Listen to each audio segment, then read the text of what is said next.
कि सरस्वती जो सरस्वती है ब्रह्मा की बेटी है और ब्रह्मा जी का अपनी ही पुत्री पर नियत खराब हुआ। मतलब किसका होता है, चरित्रवान का या चरित्रहीन? सबसे बड़ी कमियां लोगों पे है, सनातनियों पे है, हिंदुओं पे है। इन लोगों पे सवाल उठता है, सवाल खड़ा होता है इन लोगों के ऊपर कि ये लोग क्यों सोए हुए हैं, क्यों नहीं आवाज उठाते हैं। अब नहीं जगोगे तो कभी नहीं जगोगे, बचा नहीं पाओगे अपने संस्कृति को, क्योंकि इन जैसे चंद लोग सनातन धर्म को जड़ से मिटाने पर लगे हुए हैं, तुले हुए हैं, जबकि कुछ होने वाला नहीं है। मिट गए मिटाने वाले सनातन धर्म को। सनातन यानी जिसका कोई अंत ही नहीं है, जिसका कुछ हो ही नहीं सकता है कभी, सदा से चलते आया है और अंत तक चलते रहेगा जब तक पृथ्वी रहेगा। सनातन धर्म का यह हिसाब किताब है। लेकिन ये लोग सोचते हैं कि सनातन धर्म को मिटा देंगे, सनातन धर्म के ऊपर टिप्पणियां करेंगे तो हमें जीत हासिल होगा, हमें कुर्सी मिलेगा, हमें सत्ता के सुख मिलेगा। यह सोचकर बद्दी बद्दी बातें करते रहते हैं सनातन धर्म को लेकर के। लेकिन अब नहीं जगोगे तो कभी नहीं जगोगे। सनातन को बचाना है तब बोलना पड़ेगा, आवाज उठाना पड़ेगा। अब पीएम मोदी जी, आप पे लोगों को बहुत विश्वास है, तो आप ऐसा कानून, ऐसा प्रावधान लाइए।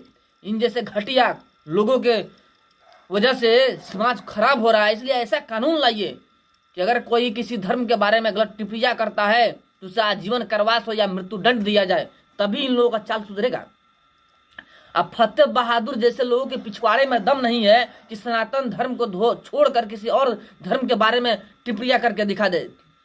औकात नहीं है, पिछवाड़े में औकात नहीं है। लेकिन फतेह बहादुर जी अपने औकात में रहिए, वरना जूतों चप्पल से ही बारिश होगा आपके सर के ऊपर। जूतों चप्पल से बारिश होगा, लात घूसा भी मिलेगा, समय आएगा। तो अपना औकात पे रहिए, अपनी जबान पे काबू रखिए। नेता है, नेता बन के रहिए, वरना लात घूसों का बारिश जब होगा ना तो समझ में नहीं आएगा कहाँ जाओगे तुम।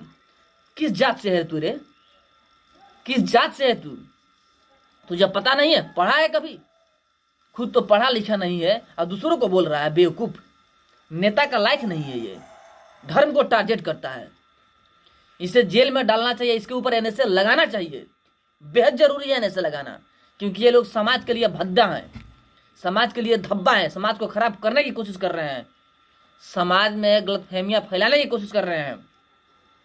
इतनी बड़ी बात कह दिए, कतई बर्दाश्त नहीं है और कतई माफ करने वाली बात नहीं। इसके ऊपर कार्रवाई होनी चाहिए और सीबीआई जांच बैठना चाहिए, क्योंकि इन लोगों को फंडिंग हो रहा है विदेश से। भाई साहब, फंडिंग हो रहा है सनातन धर्म के बारे में गलत टिप्पणी करने के लिए, सनातनियों को तोड़ने के लिए, सनातन को मिटाने के लिए इन लोगों को विदेश से फंडिंग हो रहा है। हम तो यह कह रहे हैं कि आईएस का एजेंट लग रहा है ये लोग जो है ना, आईएस के एजेंट हैं ये लोग।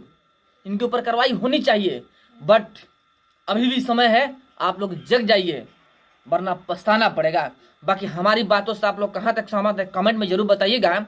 इन जैसे गधों के बारे में क्या सोचते हैं ये भी बताइएगा। फिर मिलते हैं आपसे बड़े अपडेट और एक बड़े न्यूज़ के साथ में, तब तक के लिए जय हिंद।